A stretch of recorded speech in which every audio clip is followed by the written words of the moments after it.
Bonjour, c'est Thomas, bienvenue sur Tribulation Photographique. Aujourd'hui, je voulais un peu vous expliquer ce qui me motive à créer du contenu, à partager via le podcast ou encore les réseaux sociaux.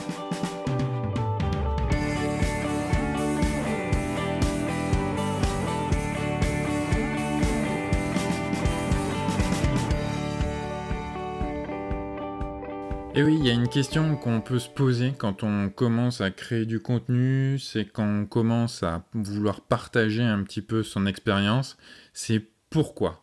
Pourquoi le faire via un podcast, via un blog ou via les réseaux sociaux?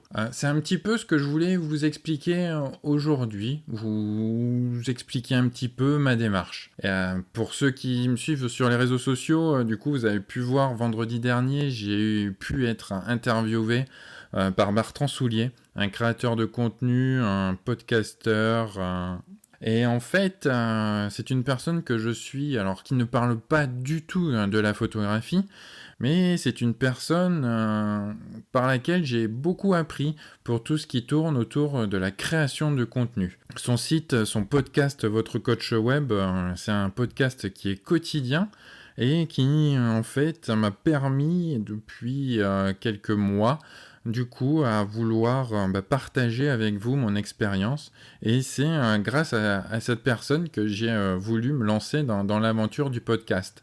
Alors vendredi il m'a offert la chance d'être interviewé et de réfléchir un petit peu pourquoi créer du contenu aujourd'hui. En effet, depuis plusieurs années, j'avais créé le blog.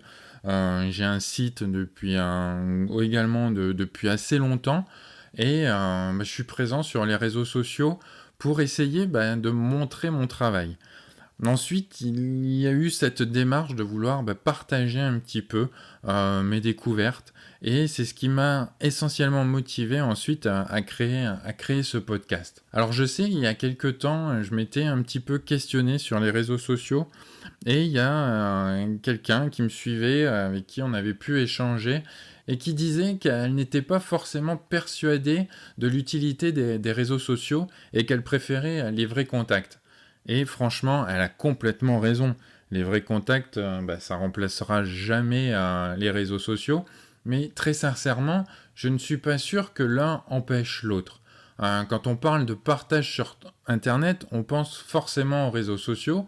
J'en ai essayé quelques-uns et aujourd'hui je suis relativement présent sur Facebook, Twitter et Instagram.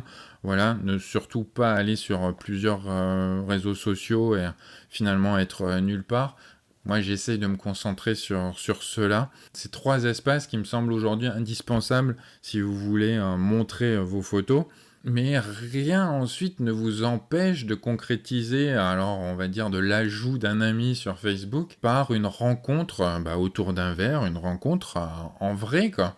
De nombreuses fois, je me suis retrouvé en fait, après discussion sur les réseaux sociaux, à rencontrer des personnes. Et très sincèrement, je pense que j'aurais jamais rencontré ces personnes si les réseaux sociaux n'avaient pas existé. Il y a vraiment aujourd'hui un engouement pour les réseaux sociaux, mais ça permet de faire de très très belles rencontres. Il y avait quelques temps, on a fait des rencontres entre photographes. Je pense notamment à une rencontre entre quatre photographes où on s'est dit, tiens, on va faire une séance portrait.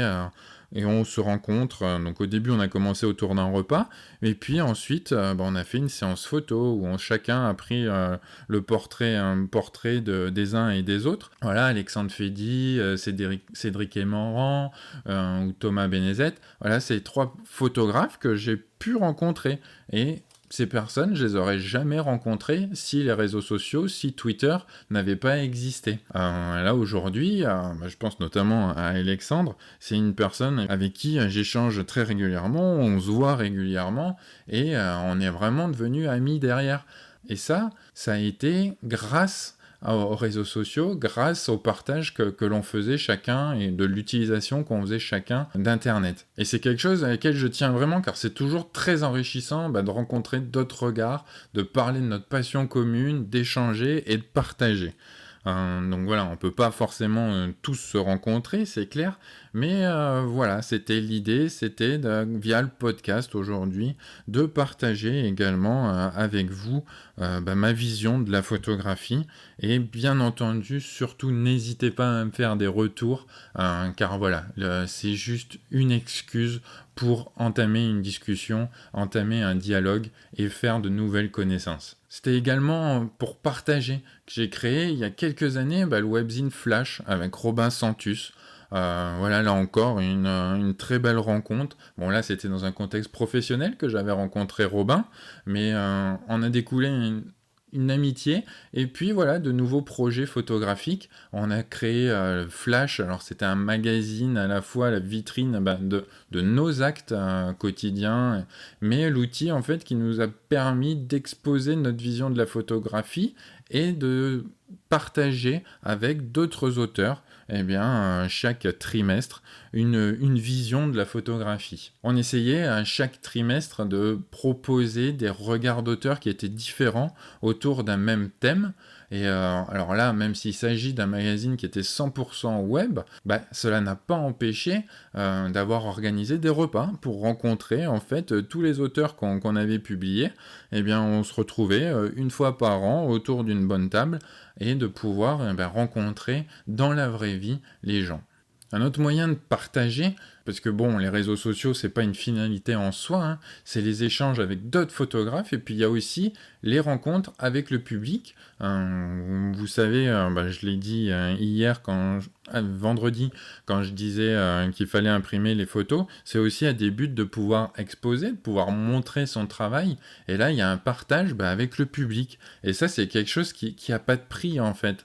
Et je retire toujours énormément de bénéfices à exposer, parce que c'est toujours très très intéressant de discuter avec les gens qui viennent voir votre exposition, votre stand, si c'est au milieu d'une foire. C'est vraiment toujours très très intéressant d'avoir leur vision, comment ils perçoivent votre travail. Et j'encourage vraiment tout le monde à montrer ses photos et à exposer si vous en avez l'opportunité. D'autant plus que lors des expositions, c'est l'occasion de pouvoir parler à un public qui est différent. On s'adresse là plus forcément à des photographes, mais à des gens lambda qui n'ont pas forcément la culture photographique. Et ça, c'est vraiment très intéressant aussi d'avoir leur retour et voir comment ils apprécient votre travail ou non. Alors le fait aussi de partager, il y a aussi un autre moyen, c'est de s'échanger des tirages. Je sais que j'avais vu passer il y a quelques temps là c'était sur Facebook, une proposition de Guillaume Abgral, un photographe que je suis et que j'appréciais énormément le travail, et qui proposait de s'échanger des tirages.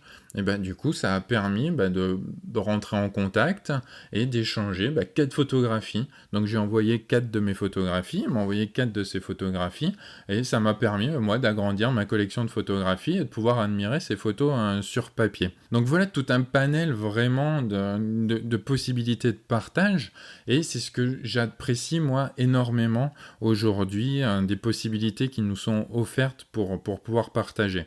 Alors aujourd'hui, c'est sûr je partage via le podcast, c'est un moyen d'expression que je trouve qui est ultra simple, qui demande finalement très peu de temps, un petit peu de préparation, mais ensuite l'enregistrement, sur des épisodes qui sont pas très longs, ça permet de pouvoir partager avec vous ma vision de la photographie en un temps qui est relativement faible.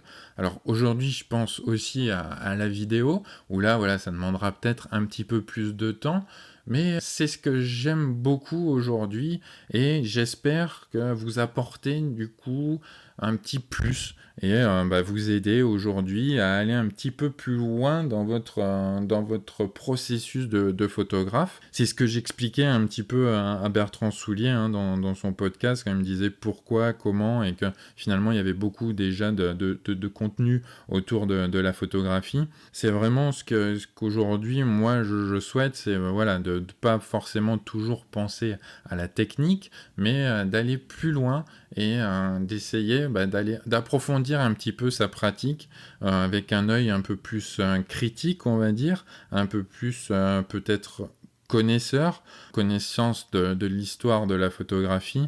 Je pense que j'avais fait un épisode sur Pentti Samalati, mais je pense que je ferai d'autres aussi épisodes sur des auteurs, sur des photographes. Je pense que c'est un réel plus aujourd'hui. C'est vrai qu'on pense toujours que qu'on connaît et qu'on découvre pas forcément des choses, mais finalement on s'aperçoit assez vite que finalement Pentti Samalahti, il y avait pas mal de personnes qui m'ont fait des retours qui ne connaissaient pas ce photographe finlandais. C'est vraiment pour ça aujourd'hui que je souhaite partager avec vous voilà, un petit peu mes différentes découvertes, mes différentes expériences, et j'espère que ça vous sert. N'hésitez pas en tout cas à me le dire, hein, ça vous sert pas. N'hésitez pas, hein, faites-moi des retours, je suis vraiment preneur. Et puis, comme d'habitude, n'hésitez pas à partager si ça vous plaît. Partagez ce podcast, faites-moi des retours. Et je vous dis à demain pour un nouvel épisode de Tribulation photographique.